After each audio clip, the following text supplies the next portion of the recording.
جب کبھی انسان سے غلطیاں ہو جائے اور گناہوں کی طرف لگا رہے مگر اسے گناہوں کا احساس ہو جائے کہ وہ گناہوں میں مبتلا رہا ہے اور اب اس سے گناہوں کی کیسے تلافی ہو سکتی ہے، ان حالات میں اس نے جو زیادتیاں کی ہیں اللہ کی رحمت سے مایوس نہیں ہونا چاہیے۔ یہ اللہ تعالیٰ کی مرضی ہوتی ہے کہ جس کے چاہے گناہ معاف کر دے۔ اصل میں وہ لوگ جو جاہلیت میں قتل، زنا، چوری، ڈاکے اور اسی طرح اور بہت سے برے گناہوں میں غرق ہو چکے تھے اور اس بات سے مایوس ہو چکے تھے، تو ایسے لوگوں کو امید دلائی گئی ہے کہ جو لوگ رب کی طرف لوٹ آئے تو اللہ تعالیٰ سب گناہوں کو معاف کر سکتا ہے۔ یہ تمام خوبیاں جن لوگوں میں ہوں گی اللہ تعالیٰ کے ہاں ان کے لیے مغفرت ہے اور بڑا اجر ہے۔ اب ہم خود ہی خیال کریں کہ یہ تمام خوبیاں ہم میں کس حد تک پائی جاتی ہیں۔ اگر غور سے اعمال کا محاسبہ کریں تو ایک عام فہم مسلمان کے ذہن میں آ جائے گا کہ یہ تمام خوبیاں اکثر مسلمانوں کے کردار اور افعال میں موجود نہیں ہیں۔ لہذا ہمیں چاہیے کہ اللہ تعالیٰ کی قربت کے حصول کے لیے اور مغفرت کے لیے ان باتوں پر عمل پیرا ہوں۔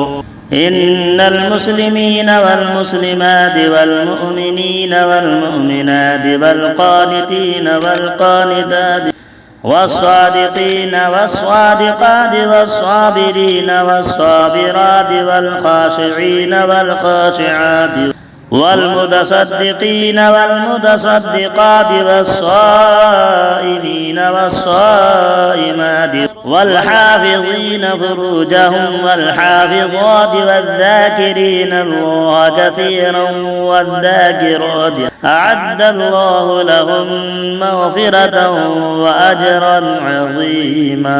سورۃ الاحزاب آیت نمبر 35۔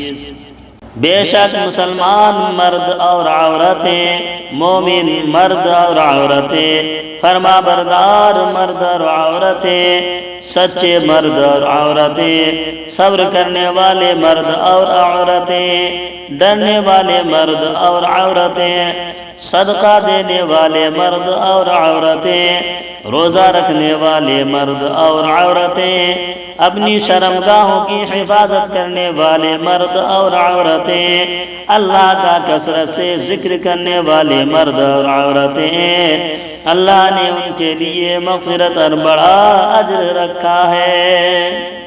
مغفرت ان لوگوں کے لیے ہے جو مطیع اور فرما بردار ہیں۔ اطاعت اور فرما برداری میں یہ بات آتی ہے، اگر عقلاً کوئی کتاب اللہ اور سنت کو تسلیم کرے مگر عملاً اس کی خلاف ورزی کرے وہ مطیع و فرما بردار نہیں ہوگا۔ اللہ تعالیٰ فرماتا ہے کہ میری مغفرت ان لوگوں کے لیے بھی ہے جنہوں نے زندگی کے ہر شعبہ میں راست بازی کو اپنا رکھا ہو، سچ بات کہتے ہوں اور سچ پر عمل کرتے ہوں، جھوٹ، فریب، بددیانتی، دغا بازی، چکر، دھوکے ان کی زندگی میں نہیں پائے جاتے۔ ان کی زبان سے وہی نکلتا ہے جو ان کے دل میں ہوتا ہے، وہ وہی کام کرتے ہیں جو ان کے نزدیک راستی اور صداقت ہو، اور ہر معاملہ صداقت سے طے کرتے ہیں۔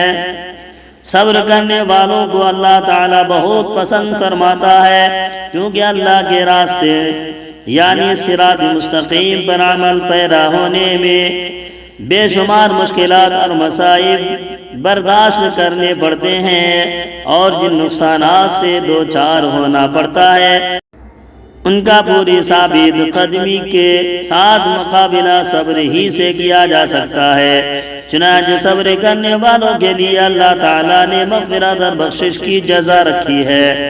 پھر فرمایا کہ مغفرت ان لوگوں کے لیے ہے جو اللہ کے راستے میں مال و دولت خرچ کرتے ہیں اور اللہ کی راہ میں اپنی دولت کو لٹاتے ہیں، اور استطاعت کے مطابق غریبوں، مسکینوں، ضعیف، مصیبت زدہ، محتاجوں اور کمزوروں کی مدد کرتے ہیں، اور اللہ کے راستے میں بخل سے کام نہیں لیتے۔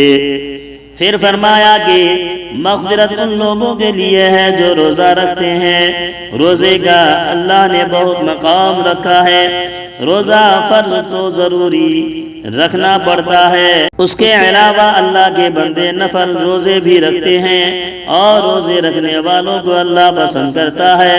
چنانچہ کثرت سے روزے رکھنے والوں کے لیے اللہ تعالیٰ کی مغفرت ہے۔ شرمگاہ کی حفاظت سے مراد یہ ہے کہ نفسانی خواہشات کو پورا کرنے کے لیے اللہ اور اس کے رسول نے جو جائز طریقہ مقرر کیا ہے اس کے ذریعہ سے اپنے جذبات کی تسلی کی جائے، اس کے علاوہ وہ حرام کی طرف بالکل نہ جائے، اور اللہ کی بنائی ہوئی حدوں کا احترام کرے اور ان سے تجاوز نہ کرے۔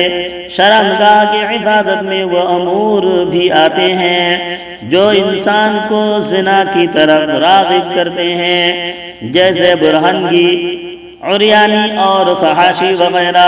پھر مغفرت ان کے لیے ہے جو کثرت سے اللہ کو یاد کرتے ہیں۔ اس سے ایک تو یہ مراد ہے کہ ہر وقت دل یا زبان سے اللہ کا ذکر کیا جائے، یا ہر کام میں اس کا دھیان اللہ کی طرف ہو، خواہ وہ دنیاوی طور پر کام کر رہا ہے مگر اس کا خیال اللہ کی طرف ہو، اور اللہ کے تصور کو اپنے دل میں اتنا پختہ جمائے کہ اسے اللہ ہی اللہ نظر آئے۔ اگر تم اللہ کی راہ میں مارے جاؤ یا مر جاؤ تو اللہ کی رحمت اور بخشش تمہارے حصہ میں آئے گی، اور ان ساری چیزوں سے زیادہ بہتر ہے جنہیں یہ لوگ جمع کرتے ہیں، اور خواہ تم مرو یا مارے جاؤ ایک نے اللہ کی طرف لوٹنا ہوتا ہے۔ اے پیغمبر، یا اللہ کی بڑی رحمت ہے کہ تم ان لوگوں کے لیے بہت نرم مزاج واقع ہوئے ہو، ورنہ اگر کہیں تم سخت ہوتے تو یہ لوگ آپ کے گرد و پیش سے دور چلے جاتے۔ ان کے قصور معاف کر دو اور ان کے لیے دعائے مغفرت کرو۔ مسلمانوں کو رسول پاک سے محبت رکھنی چاہیے۔ جب رسول سے محبت کریں گے تو اس کے بدلے میں اللہ تعالیٰ ان سے محبت کرے گا، اور رسول کی محبت انسان کی مغفرت اور گناہوں کی معافی کا وسیلہ بنتی ہے۔